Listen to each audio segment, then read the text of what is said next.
Moment of truth. Oh, it went through. We got to pass through. Went in there. Out there. I'll be. Pretty clean though. Pretty clean out the back. I'm not gonna be satisfied with just a 22. Let's kick it up. You know where I'm going. You know where I'm going with this. I'm gonna get the 50 cal out.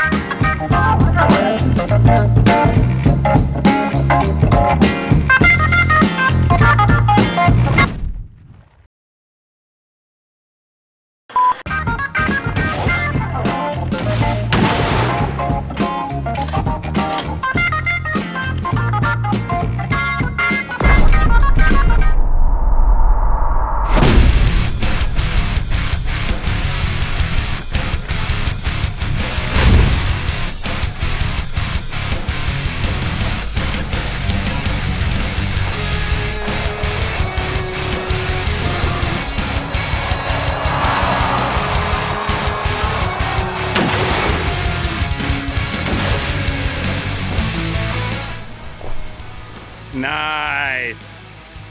Little clean entry hole right on the stitch line there. Nice blowout on the stitch line there. Very cool.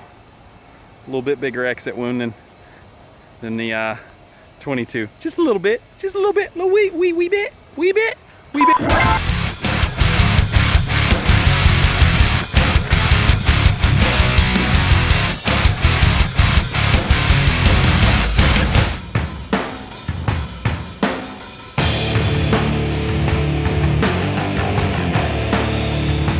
A lot of you guys were asking about the X-Sight, how do you sight it in? I'm generally not one to give my opinion on things. I like to exhibition shoot, go do some precision stuff with friends, but I try to keep my opinion to myself because who the hell am I, right? I'm just gonna start rolling on this. Rolling. I just mounted this to my X-Sight 2. And I'm gonna zoom in. I'm only about 40 yards out.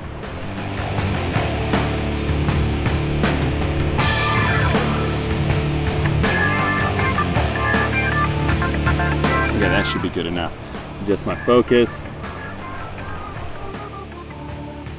I'm using a green reticle because I'm sighting in on orange and blue, but you can change your reticle to whatever color that you want. Today I'm shooting my cheap Scar 22. It's not an FN one for those of you asking. All right, what I'm gonna do is I'm gonna take and go from the bullseye on the one above and adjust the arrow for the difference of height over bore. And I just keep the small reticle, which is the original position, on the bullseye up above, and then I just use the arrows. Boom.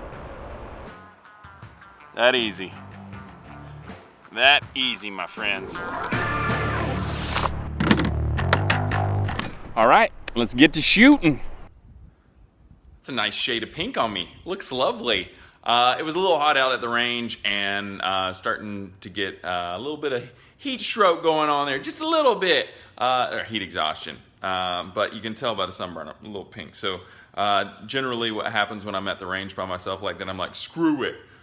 Whatever, what happens, happens. So I wanted to explain this a little bit more for you guys because last time I had the X-Sight 2 in the video, you guys were like, oh, that's awesome, but why is it so cool? And I'll just explain that real quick.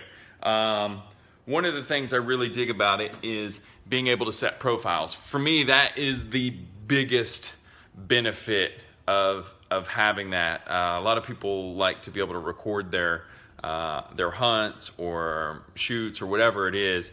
But for me, being able to swap an optic from rifle system to rifle system is what's really beneficial. So what you can do is set profiles for different rifle systems. So what I have here is my AAC 300 Blackout.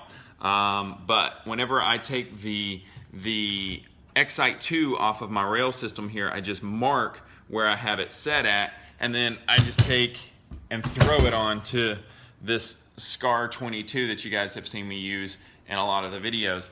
But pretty much all of my rifles have a profile, with the exception of the 50 for the Excite 2, so that I can film with it. And I always mark on the Picatinny rail where that was at. So anytime I get done shooting, I can jump from shot to shot to shot with the same optic without having to buy 5 of these to have ready to be able to film the POV stuff. That's what's super beneficial to me, because the more time I have to dial in and sight for each shot, the more time it takes, the less videos I can do in a given period of time. So the cool thing though is what works for me may not be the same benefit for you. It may be that you like using different bullets for different purposes, right? So take the 300 Blackout. Good example. I'll use Sierra Match King bullets for a lot of the shoots and stuff that I do, but you may want to go subsonic, supersonic, and have different grain bullets in profile settings. So you can create a profile based on your ammunition. You can base profiles off of whatever you want, really. You just sight it in with all the different variables, set that profile, write that stuff down, and you can just switch magazines. If you go to switch to a heavier load or something like that, you just swap the magazine out and change your profile. So for me, that saves me a ton of time.